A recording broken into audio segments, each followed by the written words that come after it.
என் மீது வழக்கு போட்டீங்க. எடப்பாடி பழனிசாமி நெடுஞ்சாலை துறையில 4800 கோடி ஊழல் செய்தார் என்று வழக்கு போட்டீங்க.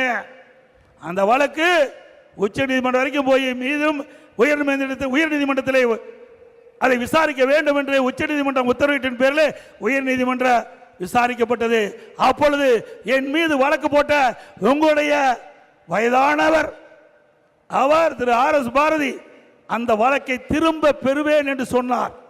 அவர் என் மீது போட்ட வழக்கை திரும்ப பெறுவதா சொன்னார். இல்ல நான் நடத்துறேன், நான் நீதிமன்றத்தில் நடத்துறேன். இதுவரைக்கும் என்னை பத்தி பேசுனீங்க, மக்களிடத்தில் ஒரு பொய்யான கருத்தை பதிவு வச்சிட்டீங்க.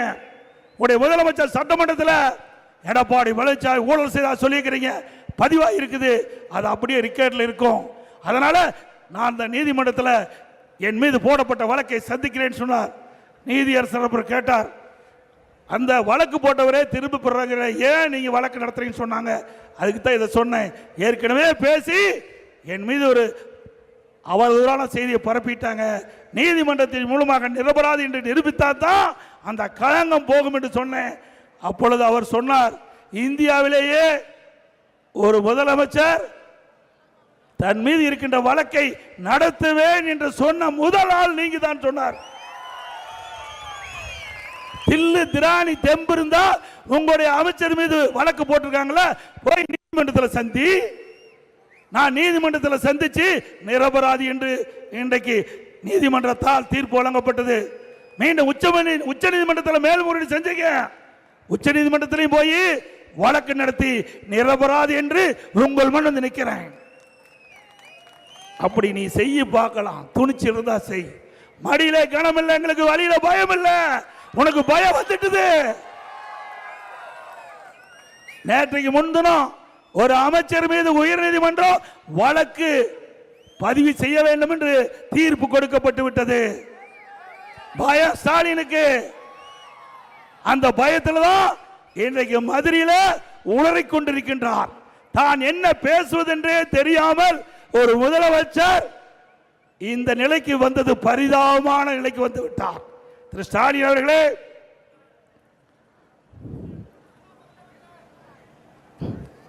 இன்றைக்கு முதல் டாஸ்மாக்ல ஒருத்தர் 453 நாள் பத்திரமா போய் இருந்துட்டு வந்தார்.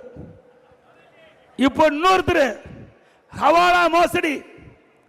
நேற்றைக்கு உங்களுக்கு தெரியும், நேற்றைக்கு முன்தினம் எல்லா தொலைக்காட்சியிலையும் வந்தது.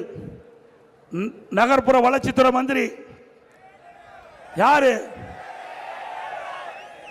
ஏங்க 3 முறை இடி அவர்கள் சோதனை அடைந்து அதில் கிடைக்கப்பட்ட ஆதாரத்தின் அடிப்படையில் இங்க இருக்கிற டிஜிபிக்கு வழக்கு பதிவு செய்யணும்னு அறிக்கை அனுப்புறாங்க. 3 முறை அனுப்பி வழக்கு பதிவு செய்யல. அண்ணா திமுக சார்பா வழக்கு போட்டோம், நீதிமன்றத்தில் வந்தது. நீதிமன்றம் உப்ப ஏன் நீங்க வழக்க பதிவு செய்யல?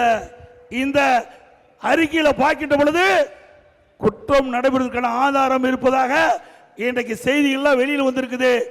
ஆக இன்றைக்கு நீதிமன்றமே வழக்கு பதிவு செய்ய சொல்லியாச்சு. அதிலிருந்து ஸ்டாலின் பதறி போய் அலறி போய் எதை பேசுவதென்றே தெரியாமல் பேசிக் கொண்டிருக்கின்றார் இன்றைக்கு முதலமைச்சர்.